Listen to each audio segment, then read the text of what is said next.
Vous avez deux façons d'ajouter un nouveau patient sur votre interface. Le premier cas, c'est quand le patient va s'ajouter, se créer lui-même son compte sur l'application.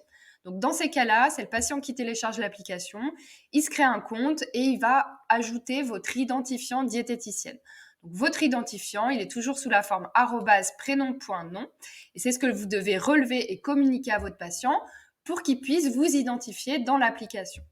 Donc, dans ce cas-là, le patient télécharge l'application, il vous identifie comme diététicienne et il s'ajoute automatiquement dans votre liste de patients.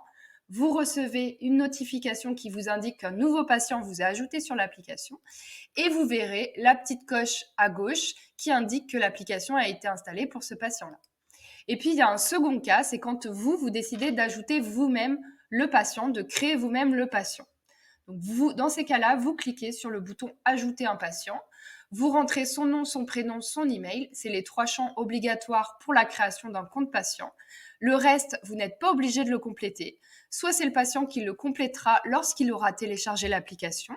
Dans ces cas-là, il le fera directement dans son compte sur l'application. Ou alors, si c'est un patient qui ne va pas utiliser l'application, vous pourrez compléter ces champs-là en consultation, par exemple, avec le patient. En tout cas, vous pourrez revenir éditer son profil pour compléter ces paramètres-là. Mais si vous voulez donc créer un patient vous-même de votre côté, il faudra donc rentrer son nom, son prénom, son email et vous allez pouvoir l'inviter par mail ensuite à télécharger l'application.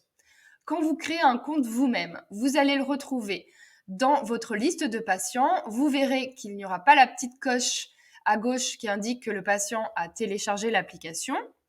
Vous allez pouvoir cliquer sur le nom du patient et l'inviter à tout moment, je vous disais par email, pour qu'il puisse télécharger l'application. Donc, vous pourrez le faire à tout moment dans son suivi. Vous pourrez éditer ces informations. Et lorsque le patient a été créé à l'avance et que vous lui envoyez un email pour télécharger l'application, en fait, le patient n'a pas à rentrer votre identifiant. Il a simplement à télécharger l'application.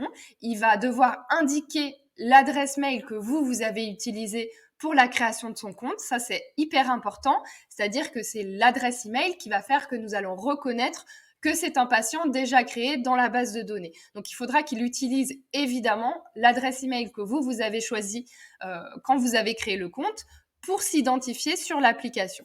Donc, il rentre son adresse email, il choisit un mot de passe et automatiquement, nous, on va l'identifier comme un de vos patients et donc, il sera relié directement à votre compte et vous verrez la petite coche qui va s'afficher avec l'application installée.